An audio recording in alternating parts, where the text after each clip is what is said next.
Fala galera, como é que vocês estão? Espero que todos estejam bem.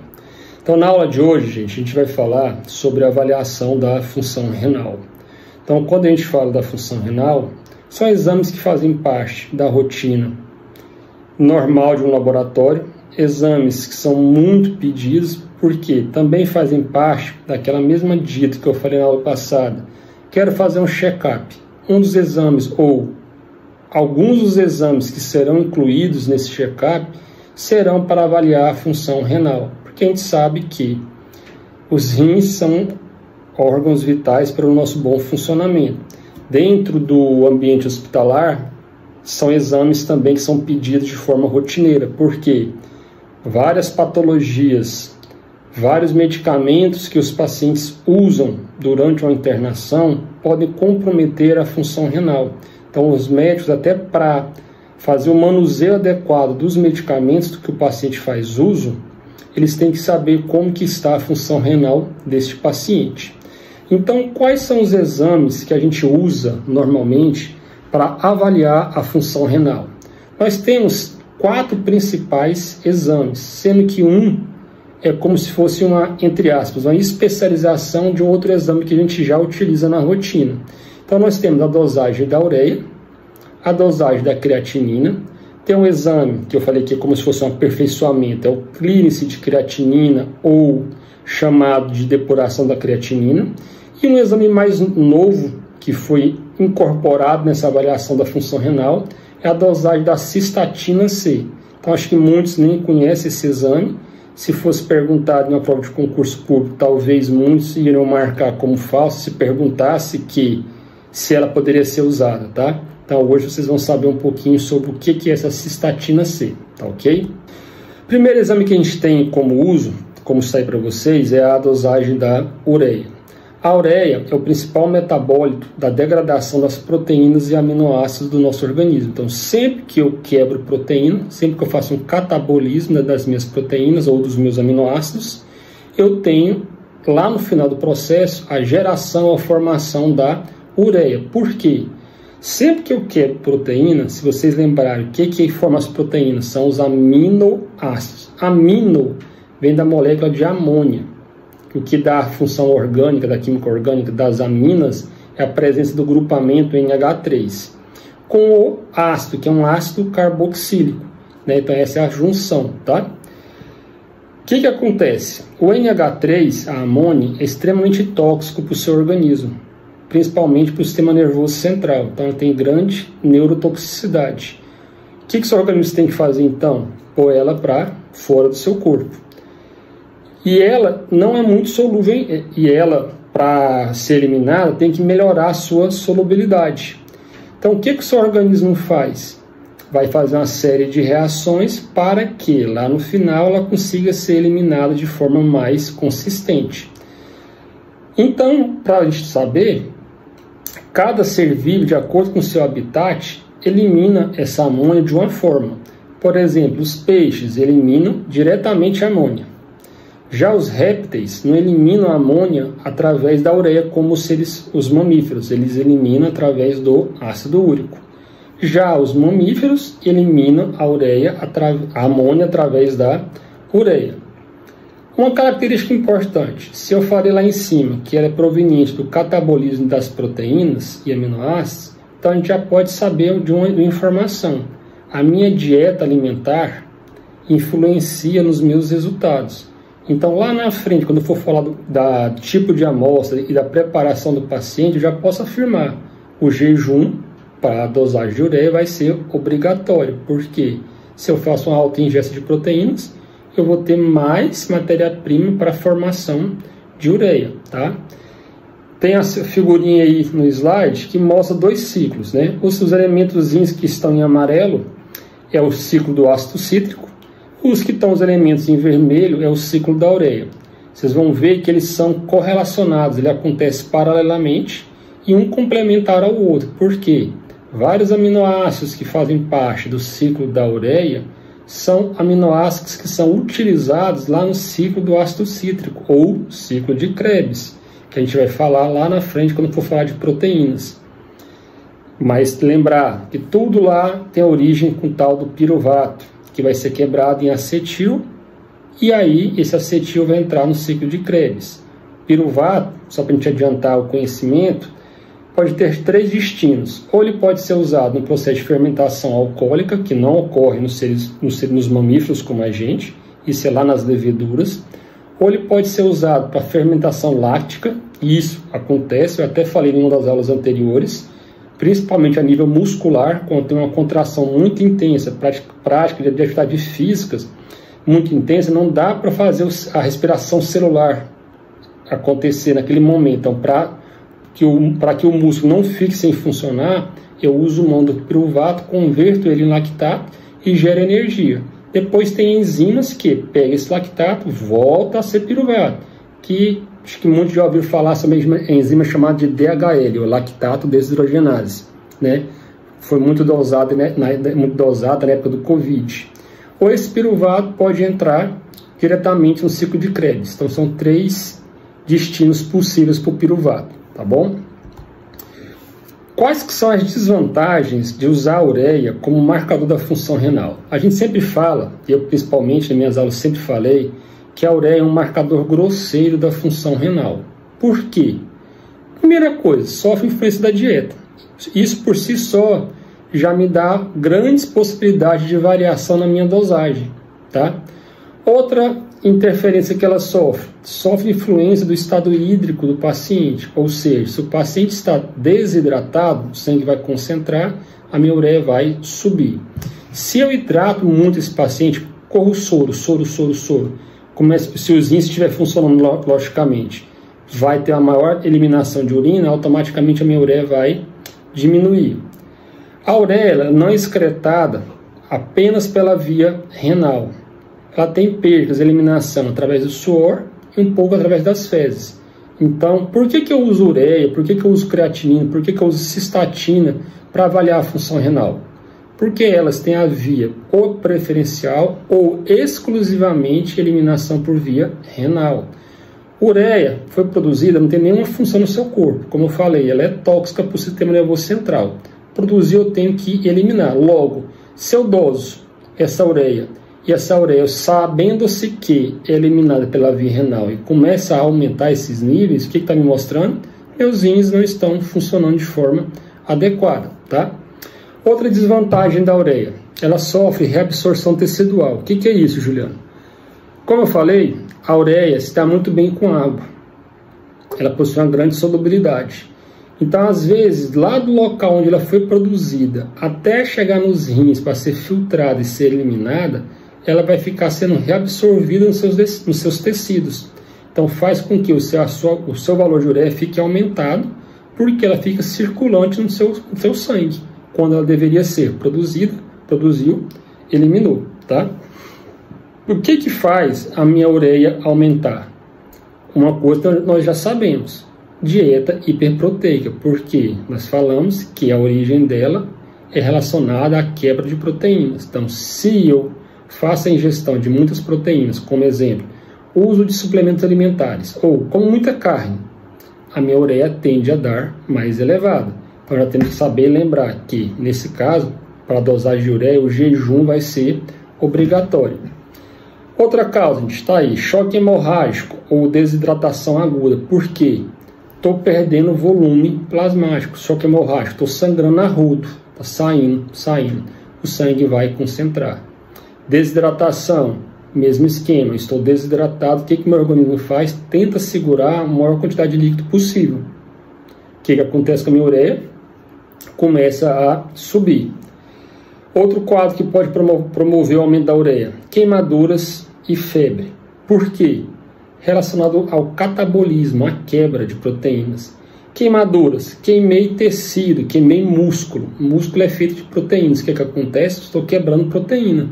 A minha ureia vai subir. Perdão. Febre.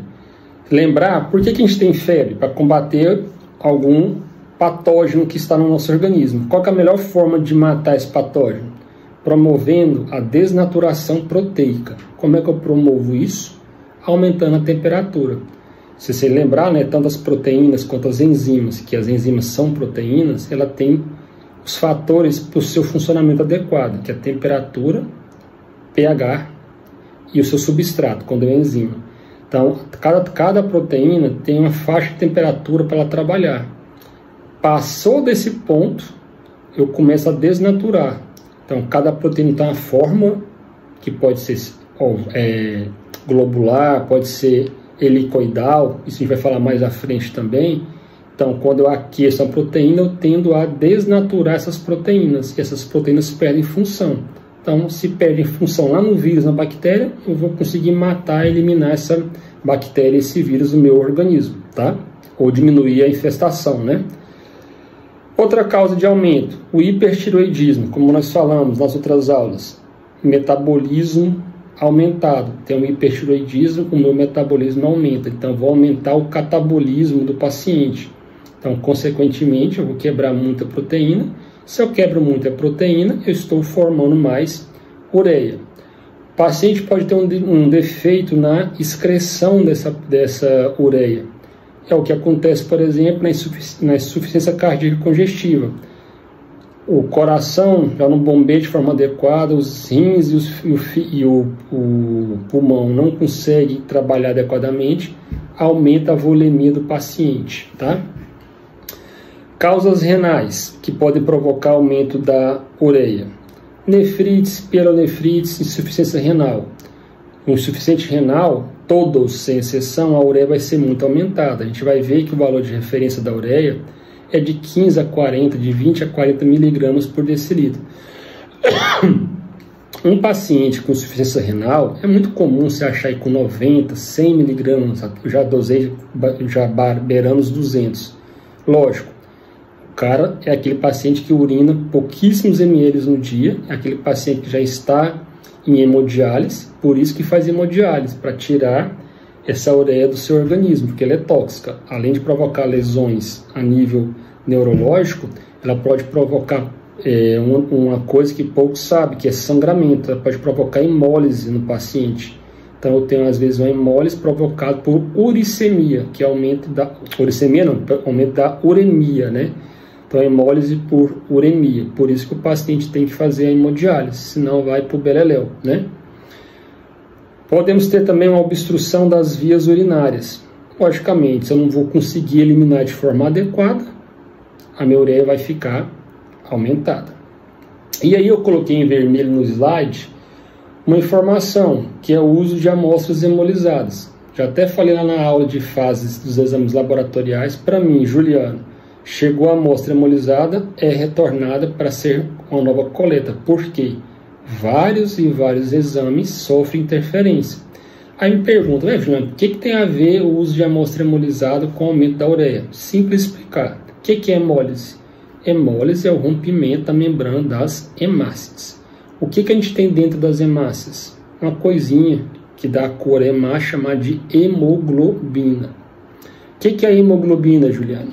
É a junção do radical M com HME, com o ferro, que dá estabilidade e poder de oxidação, por isso que ela consegue reter o oxigênio, e a molécula de globina. Essa globina é um aminoácido, são cadeias de aminoácidos, que formam a hemoglobina. Só vocês lembrar, quem sabe um pouquinho de hematologia, por que eu tenho anemia falciforme? Porque eu mudo a posição de um aminoácido na molécula de hemoglobina. Substituo lá a valina pelo ácido glutâmico. E aí a hemácia deixa de ser globular e vai ficar em forma de foice, tá ok? Então, se eu tenho uma hemólise na minha amostra, eu liberei o que? A hemoglobina para dentro da minha amostra, que é aminoácido. Então, quando eu vou colocar essa amostra em contato com o reagente, o meu reagente não vai saber se aquilo lá é ureia, se aquilo lá é outro aminoácido. Então, se eu dosar a ureia em uma amostra hemolizada, meus valores vão dar substancialmente elevados. Então, não pode-se usar amostra hemolizada para dosar ureia. Aí no cantinho do slide está a fórmula química, né, estrutural da ureia. Tá? Carboninho fazendo dupla ligação com oxigênio, Numa ponta eu tenho lá o NH2, que é o derivado da amônia, né? Em cada ponta do seu carbono, tá ok? O que faz diminuir a ureia? Geralmente a diminuição da ureia não tem nem valor clínico significativo. Basicamente, de importância, que é a deficiência hepática. Por que isso? Se a ureia é originada a partir da degradação das proteínas, onde que as proteínas são formadas em sua grande maioria, quase que a sua totalidade? É lá no meu fígado. Então, se meu fígado está deficiente, estou com a cirrose, por exemplo, eu vou produzir menos proteínas. Como consequência da cirrose, o que me gera? Baixa da albumina, que é a principal proteína do seu corpo. Então, uma coisa é sempre ligada à outra. Então, sabendo bioquímica, a gente vai saber um pouco de farmacologia e vice-versa. Facilita bastante os estudos, tá? Então, de importância clínica, diminuição de ureia, é apenas a deficiência hepática, certo? A inanição pode diminuir minha ureia? Pode. O que é inanição? Deixar de comer por longos períodos. Não é fazer jejumzinho, não. É ficar sem comer. Se eu não como, automaticamente eu vou começar a não ter proteínas disponíveis para ser metabolizado. Automaticamente eu vou produzir menos ureia. E é fisiológico acontecer na gravidez, lá no último trimestre, uma diminuição da minha ureia. Por quê? Vai aumentar o fluxo renal. Então, eu vou ter maior eliminação. Então, mulheres no último trimestre tendem a ter a ureia um pouco mais diminuída. Mas são valores, diminuições que não são tão significativas também. Quais são as amostras que a gente vai utilizar para fazer essa dosagem? Posso usar o soro, posso usar o plasma, aquele mesmo esquema. Quem vai te falar isso? A bula do seu reagente. A maioria pode ser usada heparina, plasma com heparina, plasma com EDTA, plasma com fluorito. Alguns tipos de exames não pode fazer uso de fluorito. A ureia deixa usar, só que não pode ter altas concentrações do fluorito. Por quê? O fluorito inibe a enzima que está no reagente, que é a urease, que quebra essa ureia para fazer a reação lá na minha parte técnica. Então tem que ter esse cuidado, tá? Como nós falamos, o jejum é obrigatório? É obrigatório, porque a ureia é originada a partir do metabolismo de aminoácidos. Até passei por cima, não falei. Juliano, posso usar urina? Sim. Vários médicos, principalmente para esses pacientes que já são doentes renais, ou fiz um exame de sangue, a minha ureia deu muito aumentada, eu vou investigar a causa. Então, o que eu vou fazer? Vou dosar a ureia também na urina. Por quê? É uma coisa até lógica. O certo seria eu dosar a ureia na urina, porque é por onde ela é eliminada. Por que a gente não faz? Porque o exame para fazer a ureia na urina não é tão simples de ser realizado. É desconfortável, porque o tipo de amostra vai ser sempre a urina de 24 horas. Então, você vai ter que colher a urina durante 24 horas. Tudo que você for urinar, você vai ter que colocar no recipiente e armazenar. Então, não é tão bom para o paciente fazer, tá? Mas é tranquilo o exame, muito simples de se fazer na parte técnica, certo? E outra recomendação é evitar atividades físicas intensas no dia anterior ao exame, pelo mesmo motivo que a gente já falou. Se eu pratico atividade física muito intensa, eu vou aumentar o meu metabolismo, vou aumentar o meu catabolismo, vou quebrar muita proteína, vou produzir mais ureia, tende a dar um resultado um pouco mais elevado. Quais são os valores de referência? No soro ou no plasma, como eu já tinha até adiantado, o valor de referência é de 15 a 40 mg por decilitro. Na minha urina, que é a urina de 24 horas, como eu falei, o valor é bem alto. Ele é de 26 a 43 gramas, ou seja, de 26.000 a 43.000 miligramas em 24 horas. Ou seja, quase tudo que eu produzo de ureia, eu elimino através da urina. Notem, o valor na urina chega a ser 43.000 miligramas em 24 horas, enquanto no seu soro eu tenho apenas 40 miligramas. É 1000 vezes maior a concentração na urina do que no soro, 40 para 40.000 miligramas, tá? Lógico, quando a gente vai dosar, tem que fazer uma diluição nessa amostra para que seja possível eu fazer essa identificação. Então, eu diluo essa amostra de 1 para 50 e faço a técnica igualmente eu faria no soro. Alguns equipamentos hoje, os mais modernos, você não precisa diluir, porque ele dilui para você. Você põe a amostra, só identifica que essa amostra é uma amostra de urina, ele já faz a reação diluindo. Na prática convencional, não. Você vai lá, prepara a diluição e depois faz a sua análise, tá ok? Outro exame que a gente tem para poder utilizar para avaliar a função renal, a creatinina. Mesmo esquema, qual que é a origem da creatinina? Agora não é diretamente lá das proteínas, da degradação das proteínas. A origem da creatinina ela é um metabólito da degradação da creatinofosfato. Então, onde a gente confunde creatinina com creatina, são substâncias diferentes. A creatinina é um metabólito da creatina. Sempre que vocês vão ouvir qualquer palavra juntado com outro chamado de fosfato, tem a ver com produção de energia, né? ATP, adenosina trifosfato. Quem que é usado para produzir energia? É o tal do fosfato. Então, a creatinofosfato é uma reserva energética que fica lá nos seus músculos, principalmente para ser utilizado quando precisa fazer uma contração muscular. Então, a creatina ela é formada no fígado, nos rins e no pâncreas. Esses três principais locais. Se junta ao fosfato e fica ali stand-by. Precisou, quebra o fosfato, libera energia, produz ATP. Quebra o fosfato, produz ATP. Quebra o fosfato, produz energia. Tá ok? Então, todas as vezes que eu tenho uma contração muscular, vamos colocar de forma bem generalizada, toda vez que eu tenho uma contração muscular, automaticamente eu gero creatinina. Então, a creatinina ela não depende de alimentação, ela depende de contração muscular. Então, ela é formada em taxa constante e também eliminada de uma taxa constante. Ou seja, produziu, vai ser eliminada. A creatinina não tem função nenhuma no teu corpo. Produziu, nós podemos despachar ela, tá ok?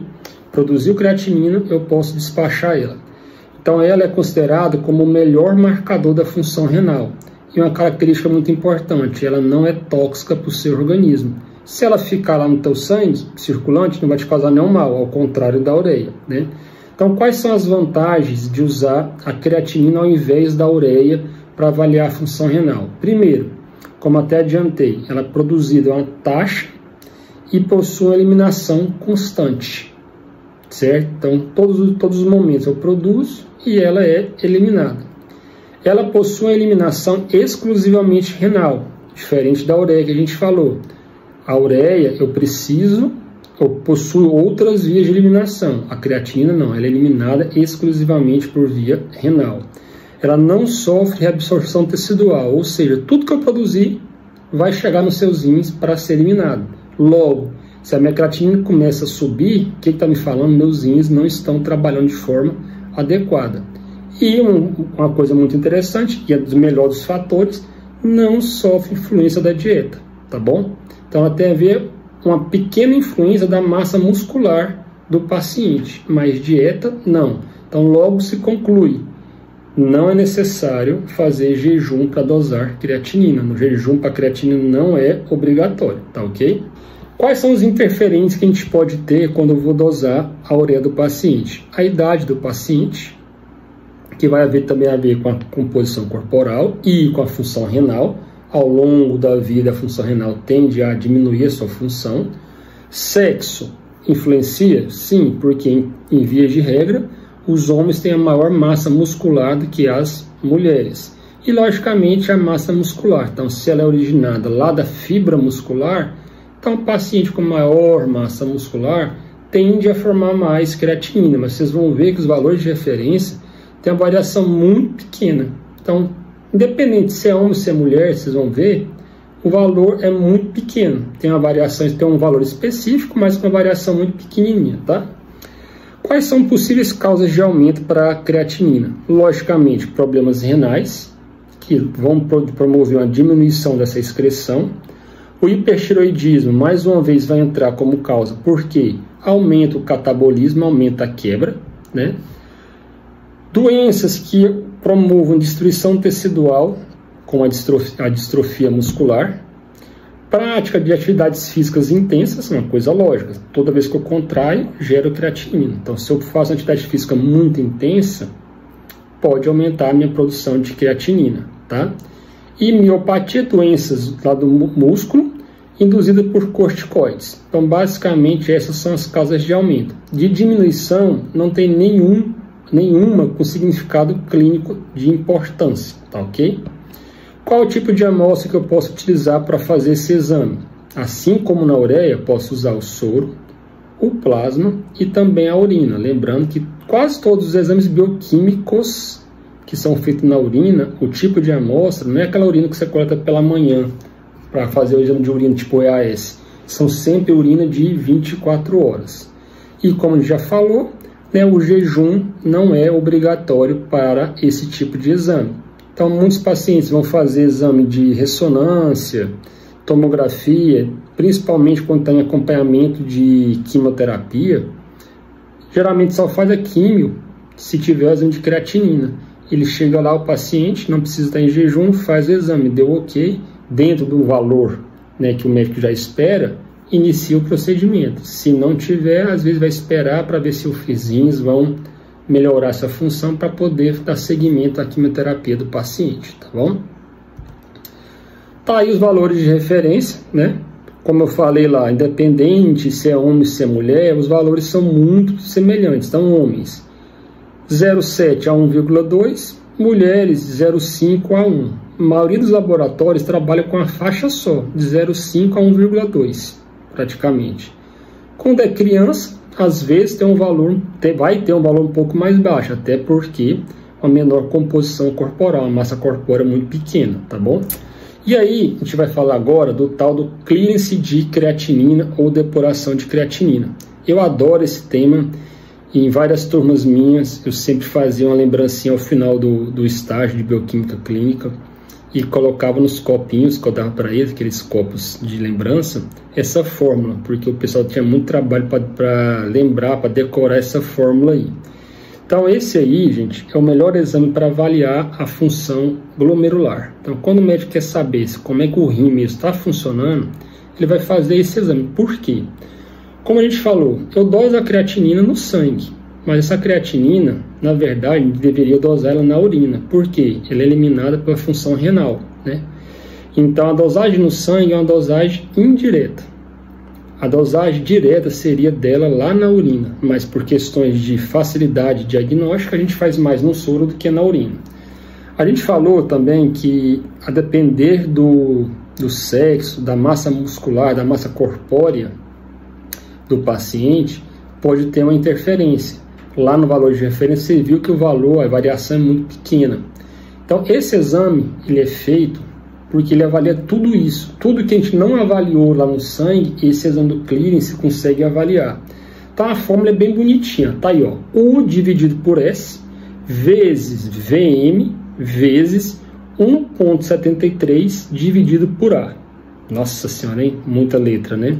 Mas tá bem explicadinho aí. O que é o U? É a concentração da creatinina na minha urina. Então, o paciente coleta a amostra de 24 horas, pego uma fração dessa urina e vou dosar essa creatinina lá na urina. Vou anotar o valor. Logicamente, na urina vai dar muito maior do que no sangue. Anota esse valor.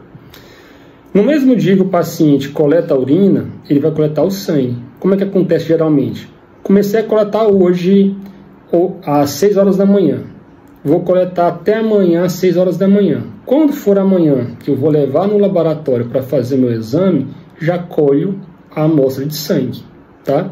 Então, dentro desse período. Então, eu vou fazer a minha dosagem da creatinina também no meu sangue. Então, o S é de soro, né? Então, a creatinina de concentração de creatinina sérica no meu sangue. Então, eu pego o valor da creatinina na urina, divido pela creatinina no meu sangue. Vou ter um valor X. Vou multiplicar esse valor que eu encontrar pelo VM. O que é o VM? Está falando aí, ó. É o volume por minuto. Como é que eu encontro esse volume? Vou pegar tudo que o paciente levou para o laboratório. Então, a média no paciente normal, urina de 24 horas, em torno de 2 litros, 2 litros e 100, por aí, né? Depende da ingesta de água do paciente.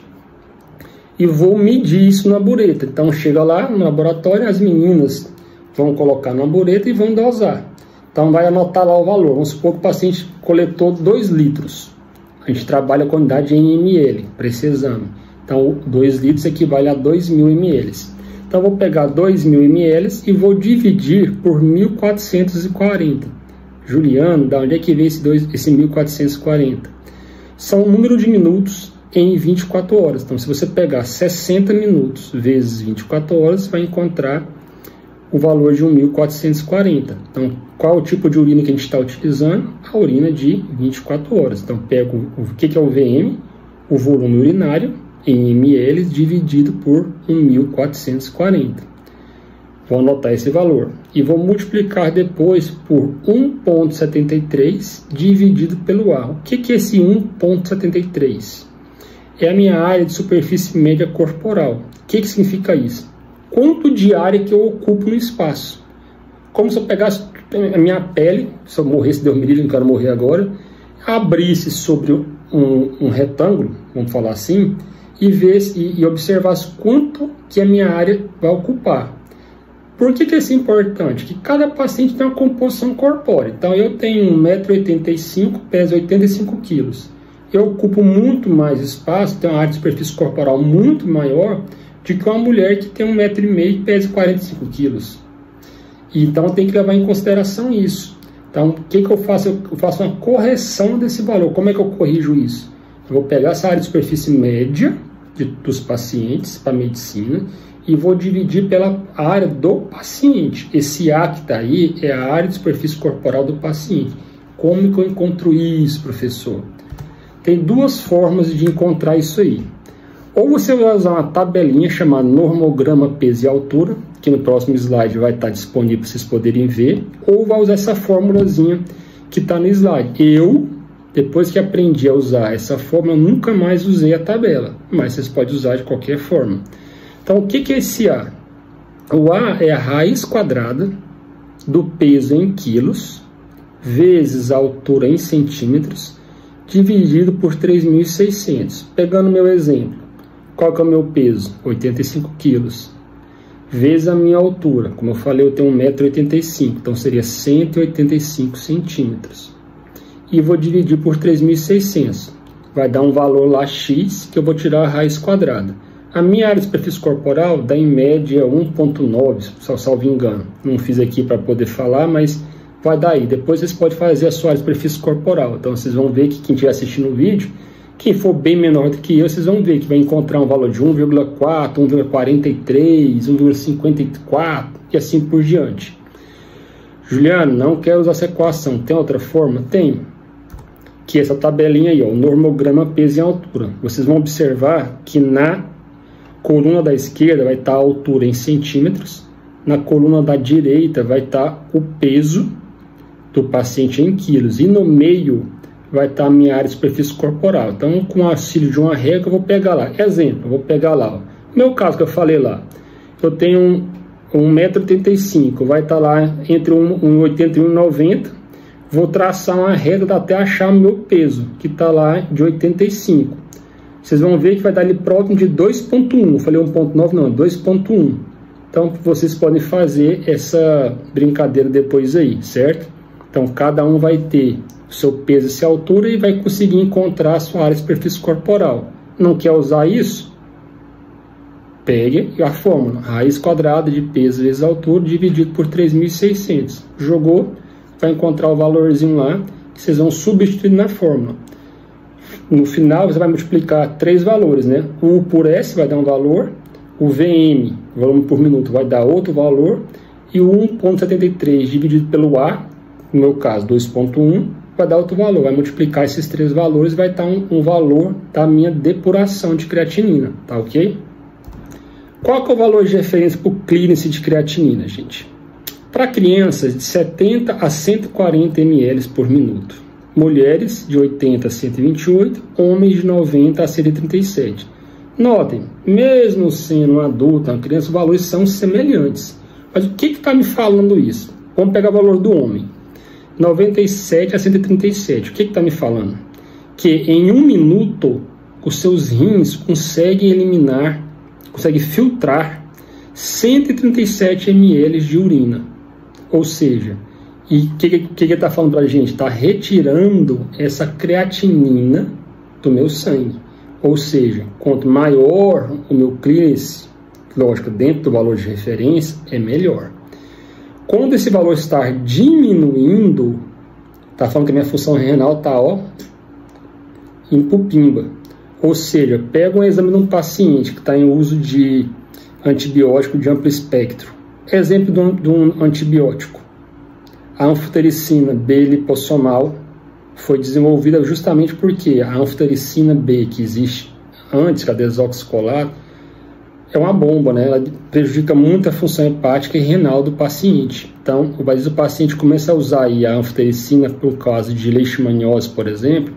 Na internação, antes do uso da medicação, o médico vai avaliar a função renal. Tá lá, 90 ml por minuto. Tá bom, né? Quando vai passando os dias do uso, vai dosar novamente, está em 40, em 50. Abaixo de 50 já é um alerta bem grande. Tem pacientes insuficientes renais que dá 25 ml. Eu já peguei um até de 15, ou seja, a função renal do cara está quase parando. Muitas vezes é irreversível, né? Então o medicamento pode prejudicar. Então o que o médico faz? Vai saber se vai continuar ou se vai parar com a medicação do paciente até que a função renal seja restabelecida.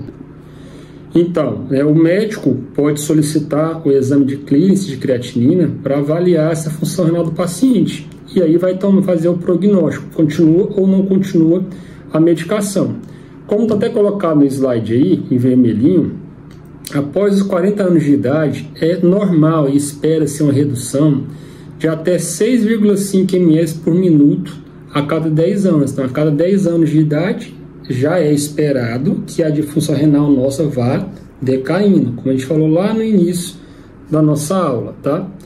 E hoje em dia também os médicos estão utilizando bastante uma fórmula matemática que é chamada de creatinina estimada, que é esse nomezinho aí, ó, Crooked-Gault. Não sei nem se a pronúncia correta é essa, tá? Depois quem for bom no inglês aí pode até me falar. Então, essa fórmula leva em consideração alguns parâmetros. Então, a fórmula é, você vai pegar 140 menos a idade em anos do paciente e vai multiplicar pelo peso ideal que o paciente teria, ou deveria ter. E vai dividir pelo o valor da creatinina do paciente, multiplicando esse valor, vamos supor que deu 0,7. 0,7 vezes 72. Se for um paciente do sexo feminino, eu multiplico a creatinina vezes 72 vezes 0,85. Ele vai me dar um valor que é uma creatinina estimada. O que tem que ter em mente? Que o valor da estimada nem sempre ou quase nunca vai dar o valor da dosagem da creatinina. Então, os médicos às vezes fazem esse cálculo para ter uma estimativa. O nome já fala. É estimada, não é o valor real, mas já vai dar o norte para ele saber em que pé que deve estar esse paciente, tá? Os valores de referência são os mesmos que usam lá para o clearance de creatinina, e hoje tem um outro cálculo que pode ser feito, que é o que está aqui, voltando para o slide anterior, que é o ritmo de filtração glomerular. Aí tem até o dizerzinho bonitinho aí, ó. O National Kidney Disease Education Program, que é a escola, o programa nacional da Escola de Doenças Renais, né, que é um programa americano, recomenda que todos os laboratórios liberem em seus laudos o resultado do ritmo de filtração glomerular. Hoje em dia, os programas que liberam os resultados dos pacientes, muitos dos laboratórios já utilizam esse indicativo aí. Então, abaixo do valor da creatinina, já vai ter essa estimativa aí do ritmo de filtração glomerular. A formulazinha tá lá para homens e para mulheres, então a diferencinha, vocês vão ver que para mulher sempre tem um fatorzinho a mais, que é nesse caso é o 0,742, mas é semelhante àquela outra. mas vai ser 175 vezes o valor da creatinina elevado a menos 1,1154 vezes a idade elevada a menos 0,203 vezes, se for mulher, 0,742. Então, fazer isso na calculadora não é muito bom, né? Por isso que já existem os programas que puxam a idade do paciente através do cadastro dele, já sabe se é homem ou se é mulher, já joga o fator ou não e puxa o valor da creatinina que foi dosada no sangue dele. Vai te dar esse ritmo de filtração glomerular. Então, é a partir desses valores que o médico vai fazer um manuseio do paciente, saber se a função renal está ou não está adequada.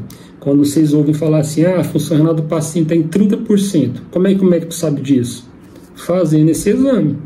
Então, ele sabe o valor de referência, sabe se está bom, se não está, se vai decaindo, quantos por cento está fazendo. Então, a partir daí também, né, lógico, não só a partir disso, mas de outros exames que ele vai saber se é um paciente que vai caminhar para uma diálise ou para uma hemodiálise ou para um transplante, né? Tá ok?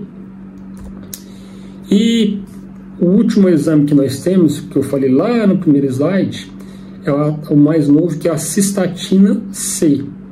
As características do exame, os porquê de fazer o exame da cistatina são as mesmas razões da creatinina. Ou seja, é uma molécula que vocês vão ler que tem uma função específica no seu corpo, principalmente relacionado à doença ateromatosa ou aterosclerose, mas que é produzida depois que ela é metabolizada, não tem função mais no seu corpo, tá?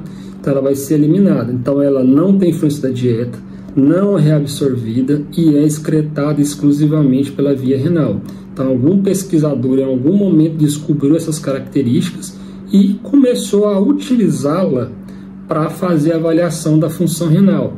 Alguns dizem que ela sofre menos variações do que a creatinina, até porque não tem um componente da variação da massa muscular. Então, o que é a cistatina C? Né? É uma proteína que é encontrada em praticamente todas as células nucleares e ela é um inibidor, essa proteína, das proteinases lisossômicas, né? Então vai estar lá nos lisossomos, e inibidores extracelulares da cisteína, certo? Então ela tem um papel pleiotrópico na fisiopatologia vascular, em particular regulando as catepsinas, que são outras proteínas, só nome bonito, né? Que são expressas em lesões ateroscleróticas e aneurismáticas. Então, ela vai servir como monitoramento também de aterosclerose e de aneurisma, tá?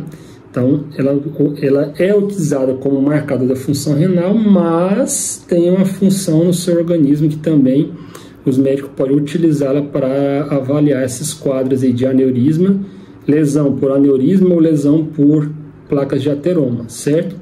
Então, por que ela é utilizada? Eu já falei, pelos mesmos motivos que a gente pode utilizar a creatinina.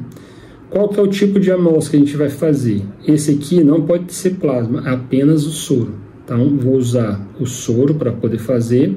O jejum é obrigatório, também com 8 horas no mínimo.